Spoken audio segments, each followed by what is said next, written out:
দেশজুড়ে ব্যাপক হারে ছড়িয়েছে অত্যন্ত ছোঁয়াচে রোগ হাম। চলতি বছর স্বাস্থ্য অধিদপ্তর হাম সংক্রমণের হিসাব রাখার ২ মাস পূর্ণ হলো আজ। এ সময়ে আক্রান্ত প্রায় ৬০,০০০ আর মৃত্যু প্রায় ৪৫০।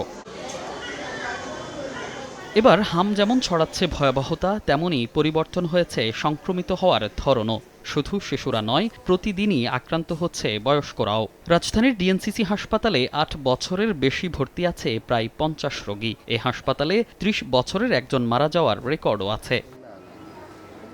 হাসপাতালে ভর্তি বয়স্ক রোগীরা বেশিরভাগ আক্রান্ত হয়েছেন পরিবারের শিশু সন্তানদের কাছ থেকে। আবার অনেকে জানেন না কিভাবে শরীরে বাসা বেঁধেছে এ ভাইরাস। বয়স্ক লোকের যে হাম হয় এটাও আমরা শুনি না। বাচ্চা পোলাপান এদেরকে হইতে পারে।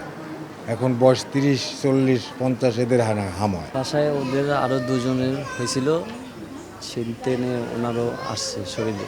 আমার বড় বোনের মেয়ে ছেলের হয়েছিল, তারপরে এই হসপিটালে ভর্তি ছিল, আমরা দেখতে আসছিলাম। পরের দিনই আমার মেয়ে জ্বর ছাড়ে না, তারপরে এই যে শরীরে হাম উঠছে। চিকিৎসকরা বলছেন, বয়স্ক রোগীদের জটিলতার শঙ্কা নেই, তবে গর্ভবতী মা হামে আক্রান্ত হলে ঝুঁকি বেশি গর্ভের সন্তানের। জন্মগত ত্রুটি, হার্টের সমস্যা, এমনকি বিকলাঙ্গ হওয়ার আশঙ্কা আছে বলে জানান চিকিৎসক।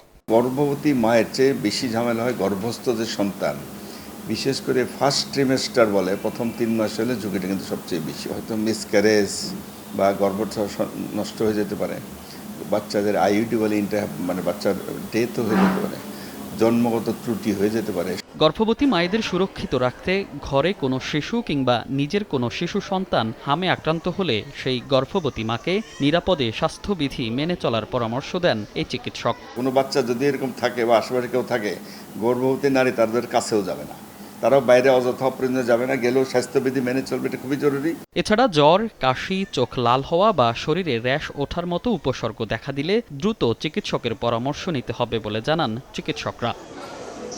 মনির হোসাইন, সময় সংবাদ, ঢাকা।